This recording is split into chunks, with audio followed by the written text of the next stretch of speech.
Hello friends, welcome to my YouTube channel सिव study of law. Friend, जैसा कि आप स्क्रीन पर देख रहे हैं, Bihar APO mains exam evidence act महत्वपूर्ण प्रश्नों के उत्तरों का कोई रिवीजन। तो फ्रेंड्स, आज के टॉपिक में हम लोग भारतीय साक्ष्य अधिनियम 1872 के इम्पोर्टेंट टॉपिक के प्रश्नों के उत्तरों को कवर करेंगे। तो आज की वीडियो को आपको बिल्कुल स्किप नहीं करना है।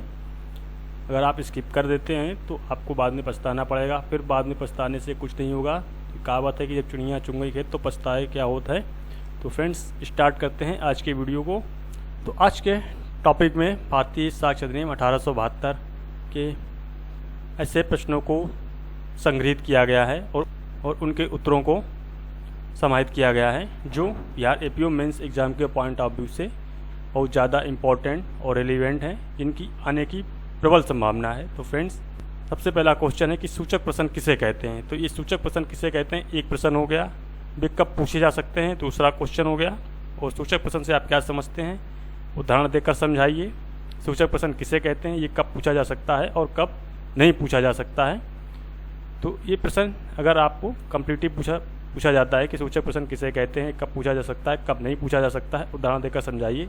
तो इसमें आपको पूरा आंसर लिखना होगा, जो समथिंग 20 नंबर का होगा। अगर टुकड़ों में पूछा जाता है कि सूचक प्रश्न किसे कहते हैं, तो ये 5 नंबर में क्वेश्चन आएगा। तो इस तरीके से आपको क्वेश्चंस के आंसर को कैसे देना है, तो सबसे पहले आपको क्वेश्चन पढ़ना है ढंग से, उसके बाद ये आंसर देना है कि क्वेश्चन में क्या क्या पूछा जा रहा है। तो जैसा कि पहला क्वेश्चन है, सूचक प्रश्न कहते हैं वे कब पूछे जा सकते हैं। तो जिन लोगों का ये क्वेश्चन तैयार है वो लोग वीडियो को स्किप करके आगे बढ़ा सकते हैं, और जिन लोगों का तैयार नहीं है तो उनको ये क्वेश्चन अच्छे से तैयार करना चाहिए।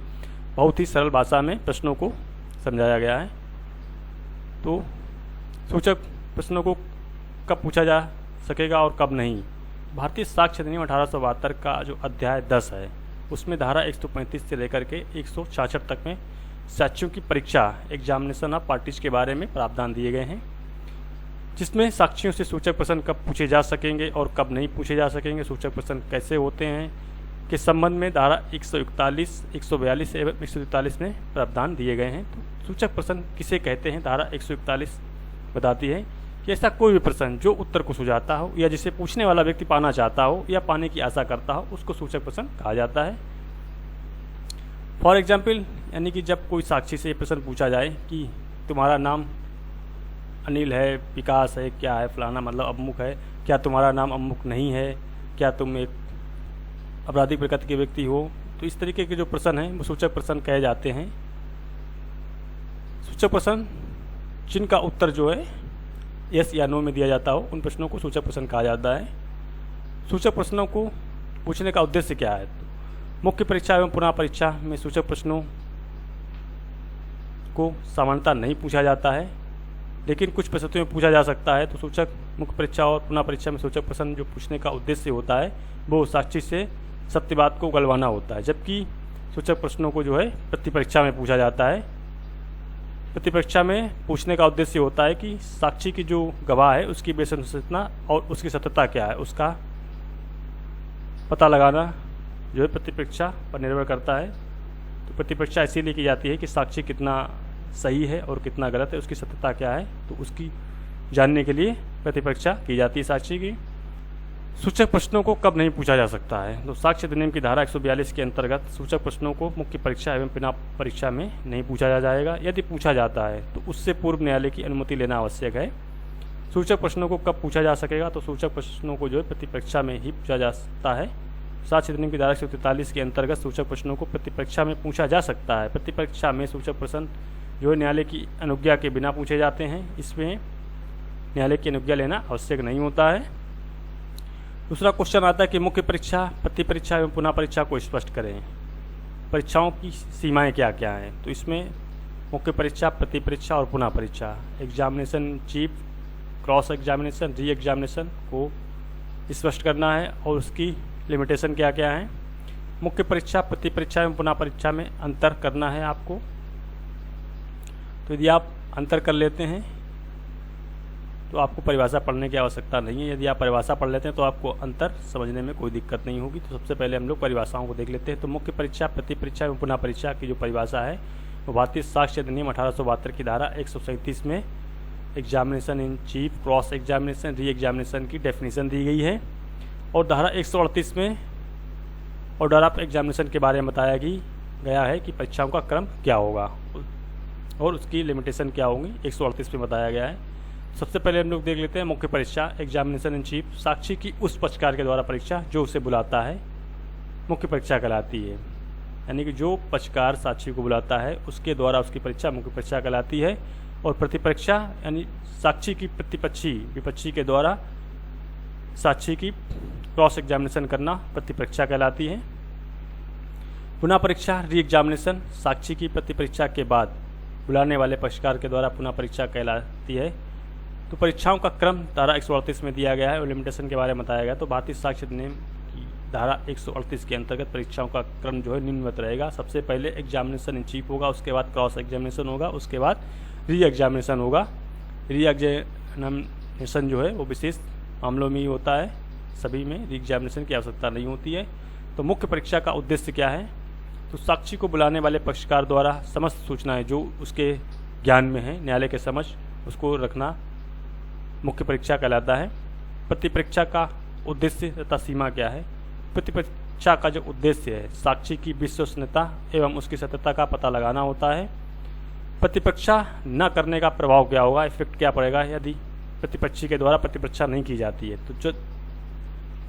तो जब कोई भी तथ्य मुख्य परीक्षा में कहा जाता है तथा उस पर प्रश्न प्रतिपरीक्षा नहीं होती है तो इससे संभाव्यता ये अनुमान निकलता है कि विपक्षी ने साक्षी के कथन की सत्यता को स्वीकार कर लिया है।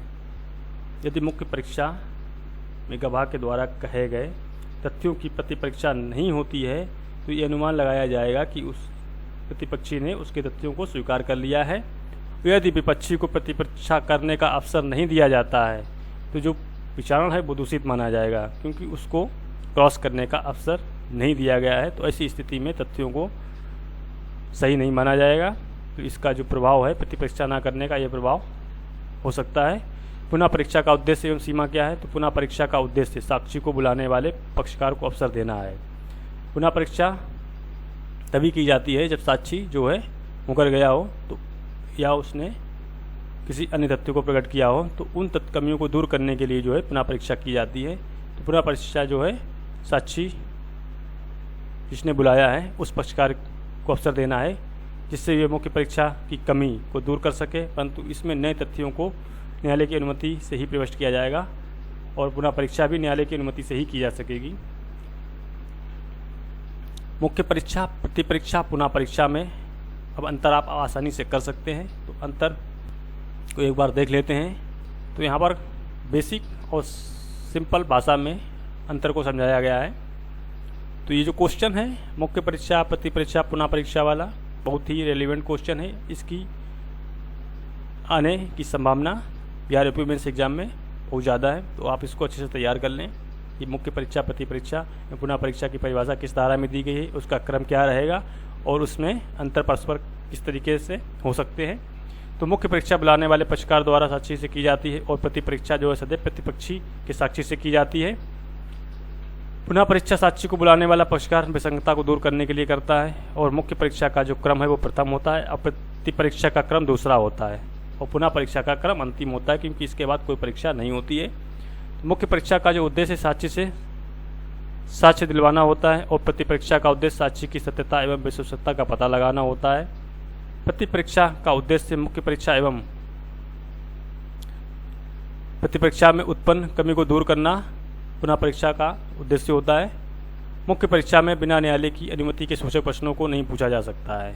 जो धारा 142 स्पष्ट प्रावधान देती है कि किन परिस्थितियों में सूचक प्रश्नों को नहीं पूछा जाएगा और प्रतिपरीक्षा में सूचक प्रश्नों को न्यायालय की अनुमति के बिना पूछा जा सकता है। धारा 144 स्पष्ट प्रावधान करती है।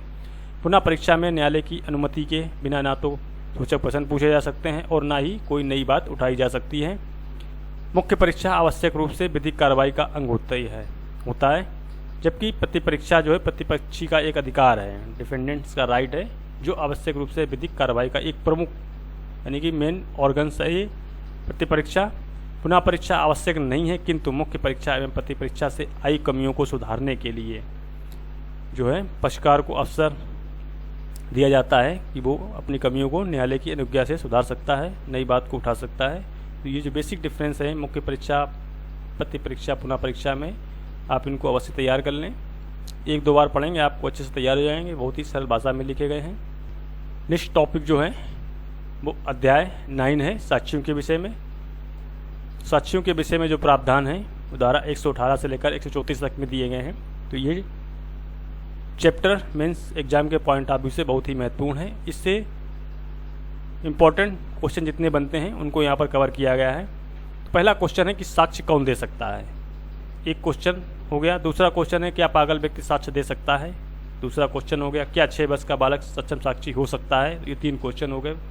तो ये अगर कंप्लीट क्वेश्चन पूछा जाता है तो आपका 10 से 15 नंबर में आएगा। यदि आप अलग अलग पूछा जाता है कि साक्ष्य कौन दे सकता है तो 5 नंबर क्वेश्चन हो गया। क्या पागल व्यक्ति साक्ष्य दे सकता है तो ये 5 नंबर क्वेश्चन हो गया। क्या 6 वर्ष का बालक सक्षम साक्षी हो सकता है। तो इस तरीके से आपसे अलग अलग क्वेश्चन भी पूछे जा सकते हैं या फिर कंबाइन करके एक क्वेश्चन पूछा जा सकता है। तो आपको क्वेश्चन के अकॉर्डिंग आंसर देना है, जैसा कि हम लोग आगे देखेंगे। बोलने में असमर्थ व्यक्ति साक्ष्य दे सकता है क्या। गूंगे साक्षी का साक्ष्य कैसा साक्ष्य होता है, गूंगे और बहरे का साक्ष्य कैसे और किस ढंग से न्यायालय के द्वारा अभिलिखित किया जा सकता है। भारतीय साक्ष्य अधिनियम में कौन कौन सी विशेषाधिकार संशोधनाएँ हैं। संशोधनाएँ कब संरक्षित हैं कब नहीं संरक्षित हैं। विशेषाधिकार संशोधना किसे कहते हैं। कोई व्यक्ति राज्य से संबंधित मामलों के सिवाय कब दावा कर सकता है। कोई भी साक्षी न्यायालय में किस सीमा तक विशेषाधिकार का दावा कर सकता है। वैवाहिक संसूचनाओं से आप क्या समझते हैं, बहुत ही इंपॉर्टेंट क्वेश्चन है। विशेषाधिकार संसूचना एवं प्रतीक संसूचना पर टिप्पणी लिखिए। तो वैवाहिक संसूचना, विशेषाधिकार संसूचना क्या क्या है और प्रतीक संसूचनाओं पर टिप्पणी के बारे में बताया गया है। तो आपको यहाँ पर वैवाहिक संसूचना और प्रतीक संसूचना को अच्छे से तैयार करना है, क्योंकि इसके संबंध में प्रश्नों को पूछा जाता है। सबसे पहले हम लोग डिस्कस करते हैं कि साक्ष्य कौन दे सकेगा। तो भारतीय साक्ष्य अधिनियम 1872 की धारा 118 में उपबंध किया गया है कि सक्षम साक्षी कौन होगा या साक्ष्य कौन दे सकेगा। तो धारा 118 के अंतर्गत सभी व्यक्ति साक्ष्य देने के लिए सक्षम होंगे। धारा 118 स्पष्ट प्रावधान करती है कि सभी व्यक्ति साक्ष्य देने के लिए सक्षम होंगे, सिवाय जो व्यक्ति जड़ हैं, निर्बुद्धि हैं या निकृष्ट, पागल या मन के रोगी व्यक्ति हैं या अत्यंत वृद्ध व्यक्ति हैं, जो कि उनसे प्रश्नों को करने में, यदि वो प्रश्नों का उत्तर देने में असमर्थ हैं, या फिर जो कोई शिशु है, कोमल वयस्क का है और प्रश्नों को समझने में असमर्थ है, उनका उत्तर नहीं दे पाता है, तो उनके सिवाय सभी व्यक्ति साक्ष्य दे सकेंगे। नोट, यहाँ पर एक प्रोवाइजो जो दिया गया है उसको आपको ध्यान में रखना है। पागल या मन के रोगी व्यक्ति साक्ष्य देने में अक्षम हो भी सकते हैं और नहीं भी हो सकते हैं, क्योंकि कॉन्टेक्ट में आप लोगों ने पढ़ा होगा कि पागल संविदा कर सकता है। संविदा कब कर सकता है, जब वो स्वस्थ हो जाता है, बीच बीच में कभी वो स्वस्थ हो जाता है तो उस समय संविदा कर सकता है। तो यहाँ पर भी पागल व्यक्ति उस समय साक्ष्य दे सकता है जब वो स्वस्थ मस्तिष्क का हो जाता है, और साक्ष्य देने के बाद भले ही वो अस्वस्थ मस्तिष्क का हो जाए, तो ऐसी स्थिति में वो साक्ष्य दे सकता है, क्योंकि यहाँ पर पागल को साक्ष्य देने में अक्षम नहीं माना गया है। क्या पागल व्यक्ति साक्ष्य दे सकता है, तो ये जो क्वेश्चन है वो बीजों पर आधारित है। तो भारतीय साक्ष्य अधिनियम 1872 के स्पष्टीकरण के अनुसार किसी भी पागल व्यक्ति को साक्ष्य देने के लिए अक्षम नहीं माना गया है। तो भारतीय साक्ष्य अधिनियम 1872 की धारा 118 में इस स्पष्ट प्रावधान किया गया है, जिसके स्पष्टीकरण में बताया गया है कि कोई भी पागल व्यक्ति साक्ष्य देने के लिए अक्षम घोषित नहीं किया गया है, जब तक कि वे अपने पागलपन के कारण उससे किए गए प्रश्नों को समझने में या युक्त उत्तर देने से उसको निवारित ना किया गया हो, तब तक वो अक्षम नहीं माना जाएगा। तीसरा क्वेश्चन है, क्या 6 वर्ष का शिशु सक्षम साक्षी हो सकता है। तो साक्ष्य अधिनियम की धारा 118 में उपबंध किया गया है कि सभी व्यक्ति साक्ष्य देने के लिए सक्षम होंगे यदि कोई भी शिशु उससे किए गए प्रश्नों का उत्तर देने में सक्षम है। तो 6 वर्ष का शिशु भी सक्षम साक्षी हो सकता है। इसके संबंध में एक बहुत ही महत्वपूर्ण फैसला है भगवान सिंह बनाम मध्य प्रदेश राज्य AIR 2003 का मामला है। इस बात में अन्य सर्वोच्च न्यायालय के द्वारा निर्धारित किया गया है कि एक बालक के द्वारा ये बताया गया कि वधू को जलाया गया था और बालक के बयान में कहीं भी कोई भी कमी साबित नहीं हुई थी, तो उस बालक को सक्षम साक्षी माना गया था। नेक्स्ट क्वेश्चन है कि बोलने में असमर्थ व्यक्ति साक्ष्य दे सकता है क्या। तो भारतीय साक्ष्य अधिनियम 1872 की धारा 119 जो है मौखिक रूप से संसूचित करने में असमर्थ साक्षी, जिसे हम लोग मूक साक्षी या डम विटनेस के नाम से भी जानते हैं, साइलेंट विटनेस भी कहते हैं, के संबंध में प्रावधान 119 में किया गया है।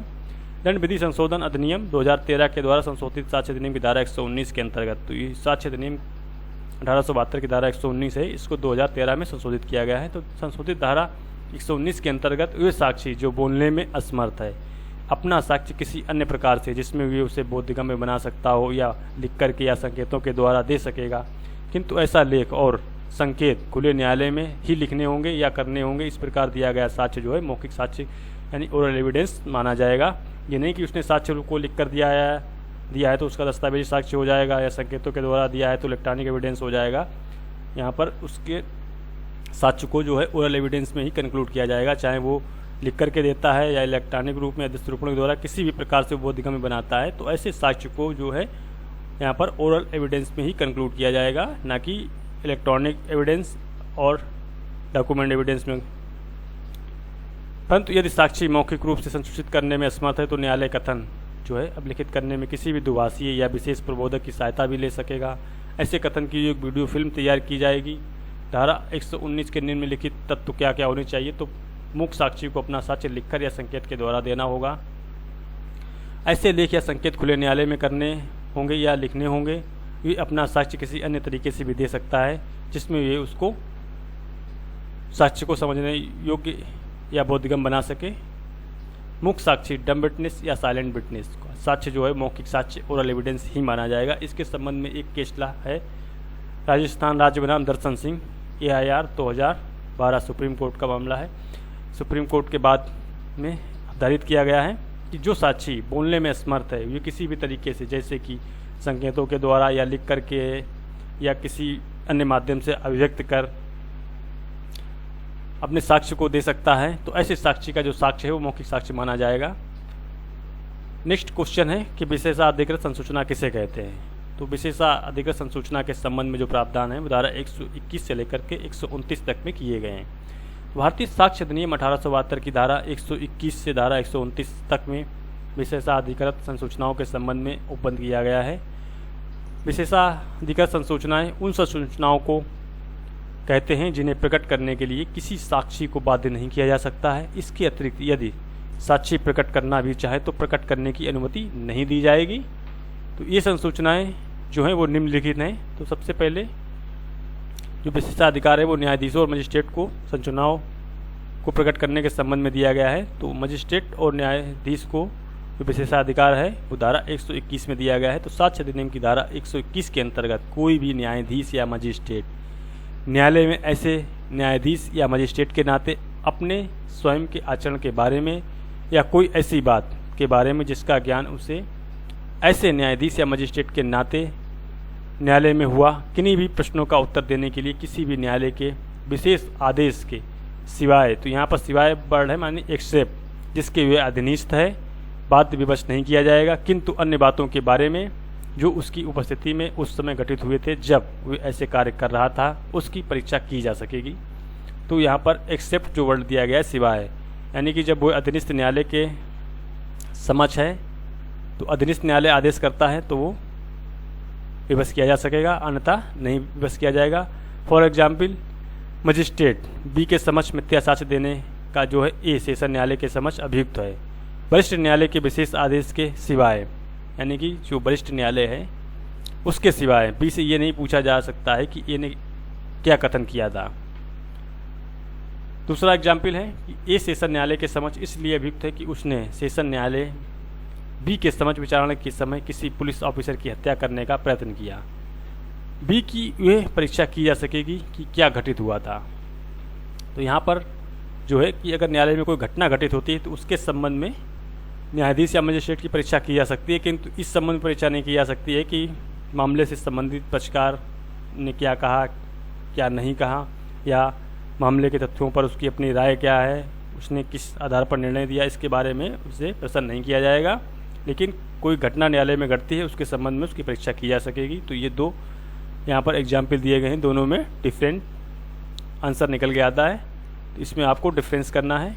इसके संबंध में एक केस ला है भारत संघ बनाम Orient engineering and commercial company AIR 1978 supreme court का मामला है। इस मामले में माननीय सुप्रीम कोर्ट के द्वारा निर्धारित किया गया है कि न्यायाधीश और मजिस्ट्रेट को प्रदान किए गए विशेषाधिकार को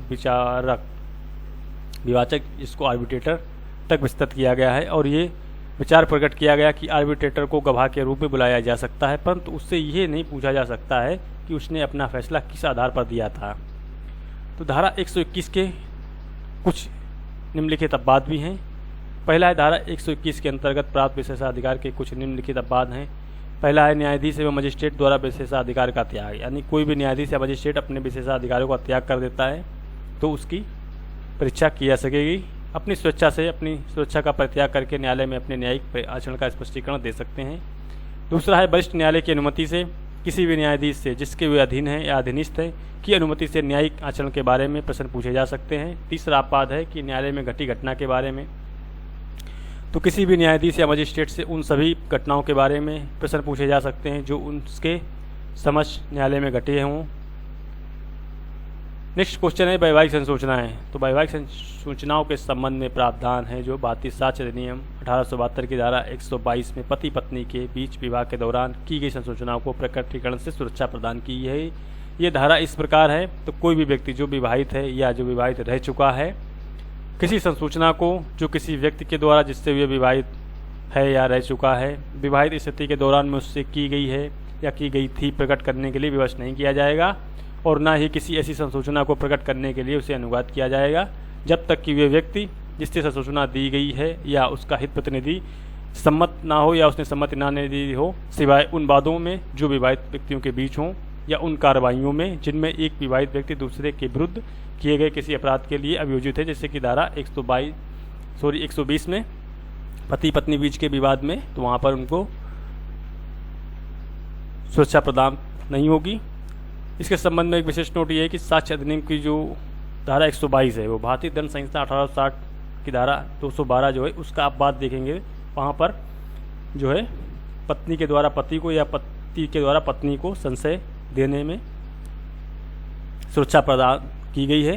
तो ये जो धारा है भारतीय साक्ष्य अधिनियम 1872 की धारा 122 और भारतीय दंड संहिता 1860 की धारा 212 के अपवाद एक समान है।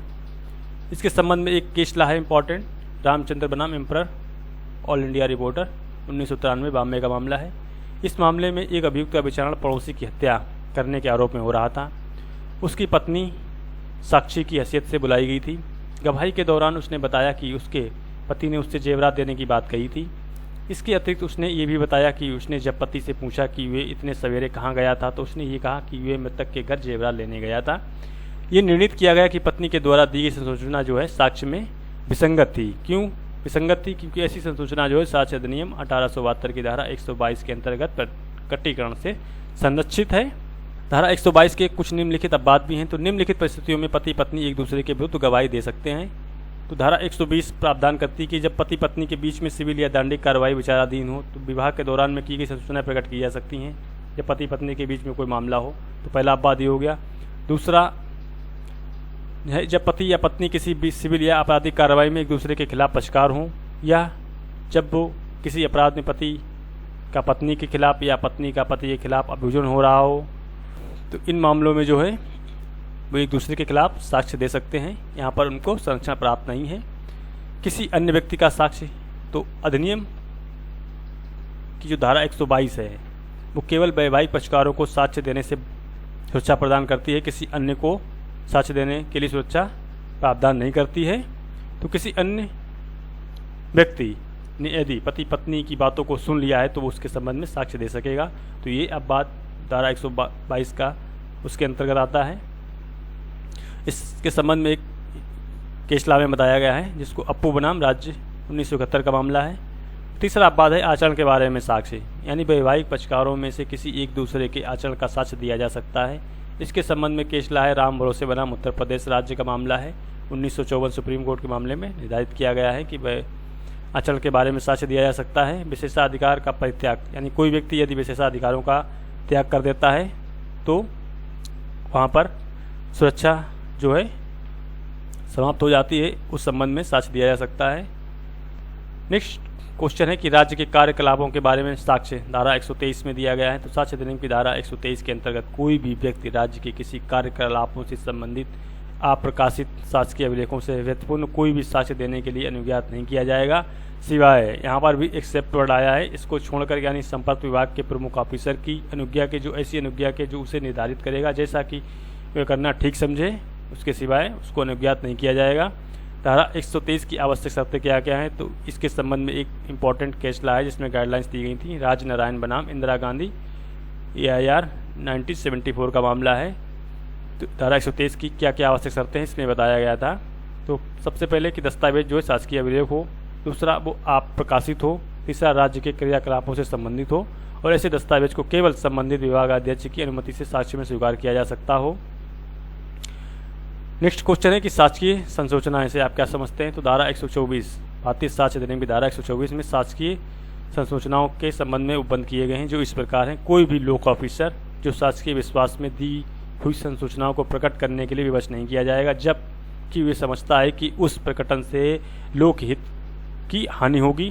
तो इसके भी कुछ अपवाद दिए गए हैं। तो मैसर्स दागीराम बनाम त्रिलोकी चंद्र का मामला है 1952 सुप्रीम कोर्ट के मामले में ये कहा गया है कि धारा 124 के अंतर्गत विशेषाधिकार की मांग तब नहीं की जा सकती है जबकि न्यायालय ने उसको प्रस्तुत होने के लिए समन भेजा हो। तो कोई भी ऑफिसर उस समय इनकार नहीं कर सकता है जब उसको न्यायालय के द्वारा समन भेजा गया हो। तो उस मामले में उसको विशेषाधिकार नहीं है कि वो प्रकटन से सुरक्षित रखे उसको। ये मैसर्स दागीराम बनाम त्रिलोकी चंद्र के मामले में निर्धारित किया गया है।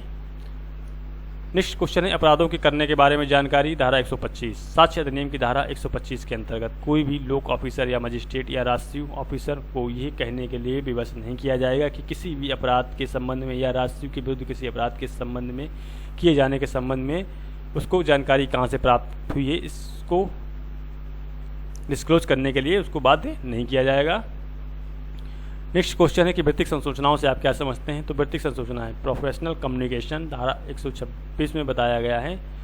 तो धारा 126 की उपधारा 1 के अनुसार पक्षकार वकीलों को सही एवं पूरी बात बता सकें इसलिए कक्षीकार जिसको मुवक्किल कहते हैं के द्वारा वकीलों को दी गई संसूचनाओं को प्रकट करने से संरक्षित रखा गया है। इसके संबंध में साक्ष्य अधिनियम की धारा 126 में निम्नलिखित उपबंध किया गया है, यानी कोई भी वकील, बैरिस्टर, अटॉर्नी या प्लीडर अपने कक्षीकार मुवक्किल की अभिव्यक्त सम्मति के सिवाय ऐसी संसूचना को प्रकट करने के लिए जो उसके एवं विधिक सलाहकार की हैसियत में नियोजन के अनुक्रम में किसी प्रयोजन में कक्षीकार के द्वारा या उसकी ओर से दी गई हों अथवा किसी भी दस्तावेज या दस्तावेज की अंतर्वस्तु को प्रकट करने को ना तो बाध्य किया जाएगा और ना ही विधिक सलाहकार को किसी भी समय निम्न बातों को प्रकट करने की अनुमति दी जाएगी।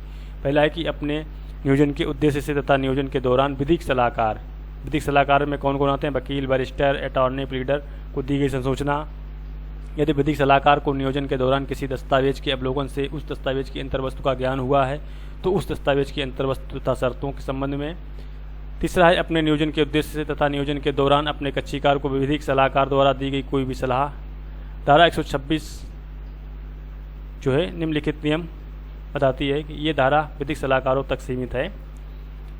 यदि किसी विधिक सलाहकार को एक मित्र के रूप में जानने के लिए कोई संसूचना दी गई है तो ये धारा लागू नहीं होगी। इस धारा को लागू होने के लिए ये आवश्यक है कि उसे संसूचना देने का उद्देश्य जो है उसका नियोजन हो।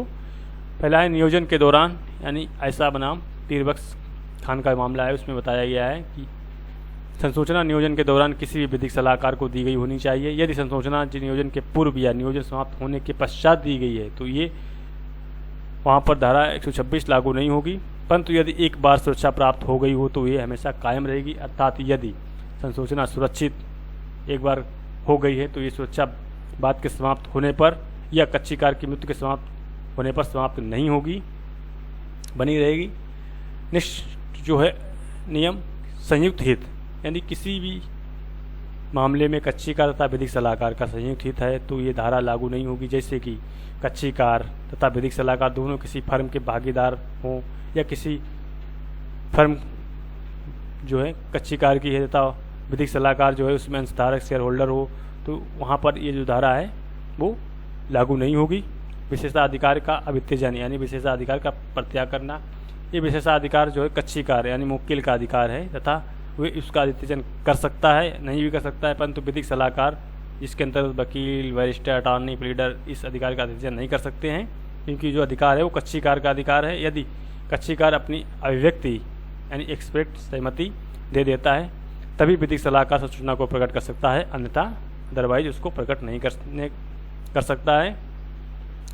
धारा 126 के बाद पहला है अवैधानिक उद्देश्य इनलीगल ऑब्जेक्ट। ये संसूचना अवैधानिक उद्देश्यों को अग्रसर करने के प्रयोजन से दी गई है या अपराध करने के उद्देश्य से दी गई है तो ये सुरक्षा प्राप्त नहीं होगी। उदाहरण, कक्षीकार ए अटॉर्नी बी से कहता है कि मैं संपत्ति पर कब्जा कोर्ट रसीद विलेख के उपयोग के द्वारा अभिप्राप्त करना चाहता हूं और इस आधार पर बाद लाने की मैं आपसे प्रार्थना करता हूं। तो ये संसूचना जो है आपराधिक प्रयोजन को अग्रसर करने में की गई है तो प्रकटन से संरक्षित नहीं होगी। नेक्स्ट एग्जाम्पल है कि नियोजन के पश्चात विधिक सलाहकार नियोजन के पश्चात अवलोकन करता है कि कक्षीकार द्वारा कोई अपराध या कपट किया गया है। अंग्रेजी विधि में भारतीय विधि में क्या अंतर है? तो अंग्रेजी विधि में जो है आपराधिक उद्देश्य शब्द का प्रयोग किया गया है, जबकि भारतीय विधि में अवैधानिक शब्द का प्रयोग किया गया है। दुभाषी आदि को लागू होगी तो धारा 127 से कहती है दुभाषियों को लागू होगी। इस धारा के अंतर्गत धारा 126 में पक्षकार को प्रदत्त सुरक्षा जो है विधिक सलाहकार के जो अनुवादक हैं, व्याख्याकार हैं, लिपिक हैं, उनके सेवक हैं, उन पर भी लागू होगी।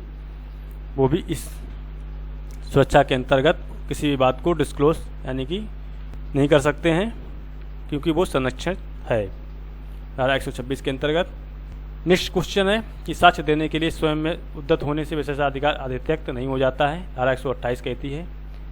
और 129 में कहा गया कि विधिक सलाहकारों से गोपनीय संसूचनाएं, कोई भी व्यक्ति किसी गोपनीय संसूचना को जो उसके और उसके विधिक सलाहकार के बीच में हुई है न्यायालय को प्रकट करने के लिए विवश नहीं किया जाएगा जब तक कि वे अपने को साक्षी के तौर पर पेश ना करे। परंतु किसी भी संसूचना को जिन्हें किसी साक्ष्य को नष्ट करने के लिए जानना जो उसे दिया गया है न्यायालय को आवश्यक लगता है या प्रतीत होता है कि प्रकट करने के लिए विवश किया जा सकेगा, किंतु अन्य संसूचनाओं को प्रकट करने के लिए विवश नहीं किया जाएगा।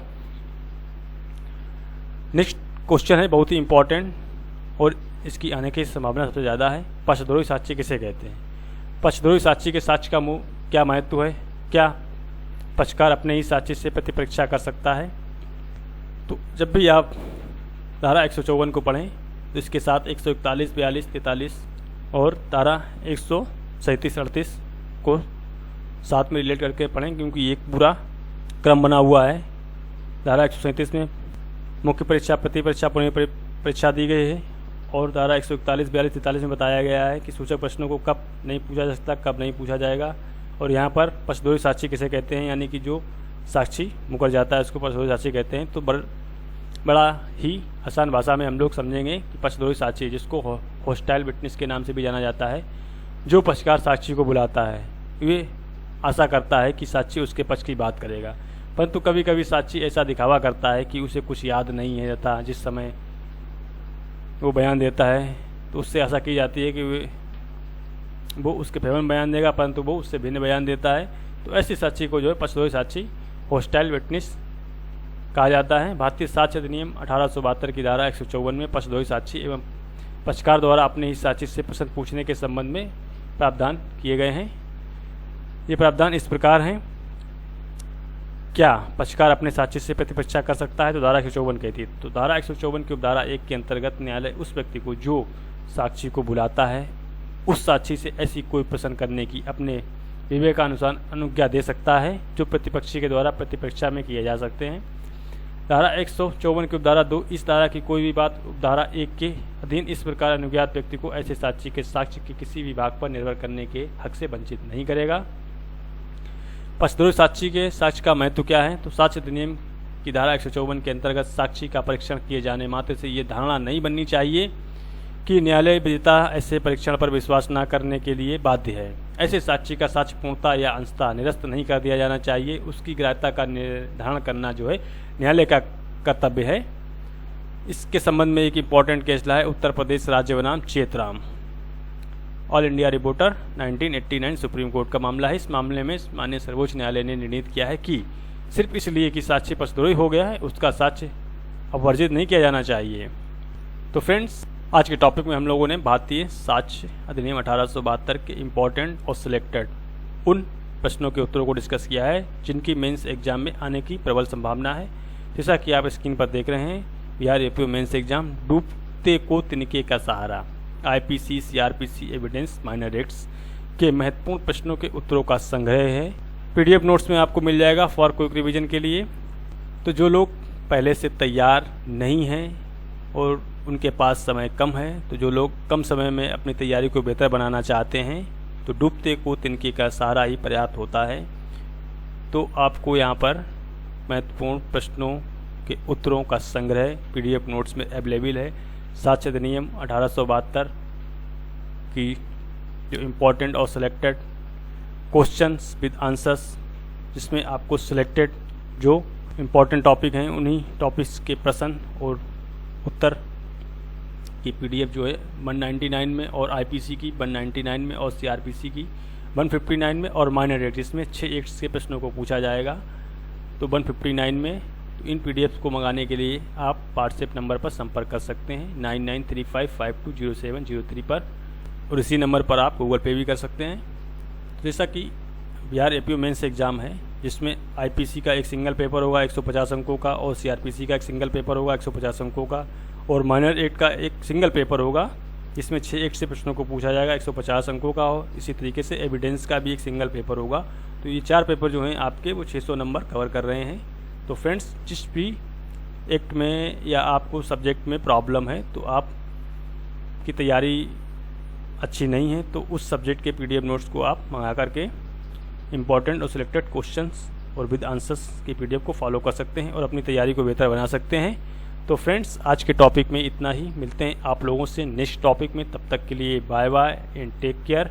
जय हिंद, जय भारत।